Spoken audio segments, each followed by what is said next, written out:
अक्सर बजट का आकलन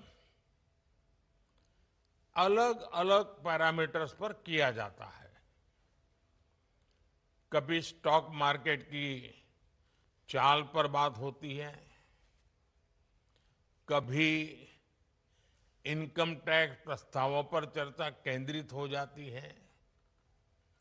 सच्चाई ये है कि राष्ट्रीय बजट कोई शॉर्ट टर्म ट्रेडिंग डॉक्यूमेंट नहीं होता।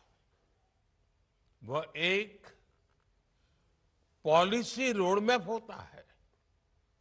इसलिए बजट की प्रभावशीलता का आकलन भी ठोस पैरामीटर्स पर किया जाना चाहिए। ऐसी नीतियां जो इंफ्रास्ट्रक्चर का विस्तार करें, जो क्रेडिट के प्रवाह को आसान बनाएं,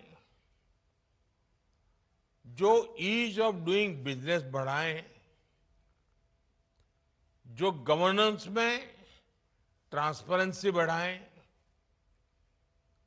जो जनता का जीवन आसान बनाए, उनके लिए नए नए अवसर बनाएं। बजट में इससे जुड़े निर्णय ही अर्थव्यवस्था को स्थायी मजबूती देते हैं। और सबसे महत्वपूर्ण बात यह है कि किसी भी बजट को अलग थलग स्टैंड अलोन करके नहीं देखा जाना चाहिए। नेशन बिल्डिंग, राष्ट्र निर्माण, यह एक निरंतर प्रक्रिया होती है। हर बजट एक बड़े लक्ष्य की ओर बढ़ने का एक चरण होता है और हमारे सामने वो बड़ा लक्ष्य है साल 2047 2047 तक विकसित भारत का निर्माण। हर रिफॉर्म, हर आवंटन, हर बदलाव को इस लंबी यात्रा के हिस्से के रूप में ही देखा जाना चाहिए। और इसलिए हर साल बजट के बाद होने वाले ये वेबिनार बहुत महत्वपूर्ण होते हैं। मेरी अपेक्षा है कि ये वेबिनार केवल आइडियाज के आदान प्रदान तक सीमित न रहे, बल्कि एक प्रभावी ब्रेनस्टॉर्मिंग एक्सरसाइज बने। आपके अनुभव और व्यवहारिक चुनौतियों पर आधारित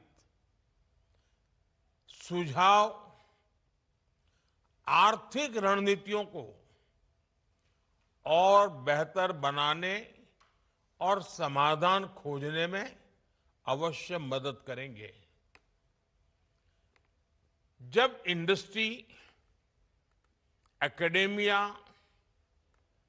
एनालिस्ट और पॉलिसी मेकर्स मिलकर के सोचते हैं तो योजनाओं का इम्प्लीमेंटेशन और बेहतर होता है, रिजल्ट और सटीक मिलते हैं। इन वेबिनार्स की सीरीज के पीछे यही एक भावना है। साथियों, 21वीं सदी का एक चौथाई हिस्सा बीत चुका है। अगर आप स्वयं के सेवा में सोचें तो आपके जीवन का बहुत अच्छा महत्वपूर्ण कालखंड बीत चुका है। अब हम देश की विकास यात्रा के एक महत्वपूर्ण समय में है। ये वो समय है जब हमारी अर्थव्यवस्था तेज गति से आगे बढ़ रही है और साथ ही भारत पिछले एक दशक में भारत ने असाधारण रेजिलियंस दिखाई है और ये संयोग से नहीं आई है। हमारी रेजिलियंस कन्विक्शन ड्रिवन रिफॉर्म्स की देन है। हमने प्रोसेसेस को सरल किया है, ईज ऑफ डूइंग बिजनेस को बेहतर बनाया है, टेक्नोलॉजी लेड गवर्नेंस का विस्तार किया है, इंस्टीट्यूशंस को मजबूत किया है और आज भी ये देश रिफॉर्म एक्सप्रेस पर सवार है। इस मोमेंटम को बनाए रखने के लिए हमें ना केवल पॉलिसी इंटेंट पर ध्यान देना है, बल्कि डिलीवरी एक्सीलेंस पर भी फोकस करना है। रिफॉर्म्स का मूल्यांकन घोषणा से नहीं, बल्कि जमीनी स्तर पर उनके प्रभाव से होना चाहिए। हमें एआई, ब्लॉकचेन और डेटा एनालिटिक्स का व्यापक उपयोग कर ट्रांसपेरेंसी, स्पीड और अकाउंटेबिलिटी बढ़ानी होगी और साथ ही ग्रीवेंस रिड्रेसल सिस्टम से इंपैक्ट की निरंतर मॉनिटरिंग भी करनी होगी। साथियों, पिछले एक दशक में इंफ्रास्ट्रक्चर पर हमारा बहुत फोकस रहा है। हमने सोच समझकर यह फैसला किया कि भारत का विकास highways, railways, ports, digital network, power systems, ऐसे अनेक अब जैसे ठोस एसेट्स को तैयार करके ही होगा। ये आने वाले कई दशकों तक प्रोडक्टिविटी पैदा करते रहेंगे। इससे और इसी वजह से पब्लिक कैपिटल एक्सपेंडिचर लगातार बढ़ाया जा रहा है। 11 साल पहले पब्लिक कैपेक्स के लिए बजट में लगभग 2 लाख करोड़ रुपए का प्रावधान था। मौजूदा बजट में ये बढ़कर लगभग 12 लाख करोड़ रुपए के पार हो गया है। इतने बड़े पैमाने पर सरकारी निवेश होना प्राइवेट सेक्टर के लिए भी एक स्पष्ट संदेश है। साथियों, अब समय है कि इंडस्ट्री और फाइनेंशियल इंस्टीट्यूशंस भी नई ऊर्जा के साथ आगे आए। हमें इंफ्रास्ट्रक्चर में ज्यादा भागीदारी चाहिए,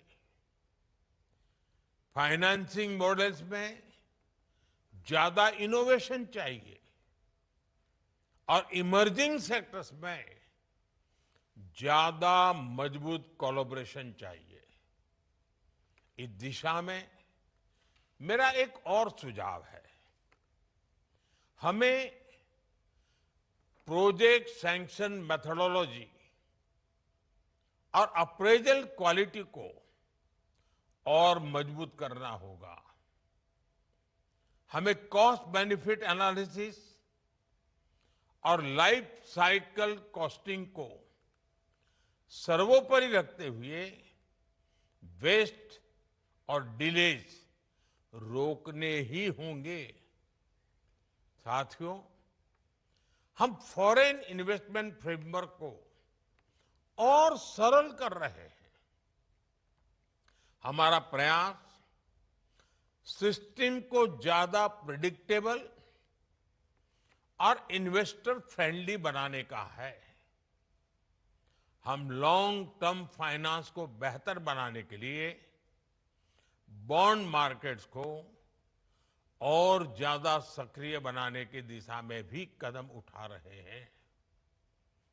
बॉन्ड की खरीद और बिक्री की प्रक्रिया को आसान बनाया जा रहा है।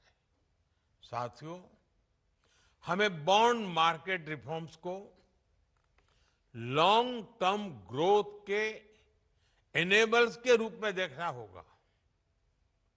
हमें प्रिडिक्टेबिलिटी सुनिश्चित करनी होगी, लिक्विडिटी को गहरा करना होगा, नए इंस्ट्रूमेंट्स लाने होंगे और रिस्क का प्रभावी प्रबंधन करना होगा। तभी हम सस्टेन फॉरेन कैपिटल आकर्षित कर पाएंगे। मुझे अपेक्षा है कि आप ग्लोबल बेस्ट प्रैक्टिसेस से सीख लेकर फॉरेन इन्वेस्टमेंट फ्रेमवर्क और बॉन्ड मार्केट्स को मजबूत करने के लिए स्पष्ट और ठोस सुझाव देंगे। साथियों, कोई भी पॉलिसी फ्रेमवर्क तैयार कर सकती है, लेकिन उसकी सफलता आप सब पर निर्भर करती है।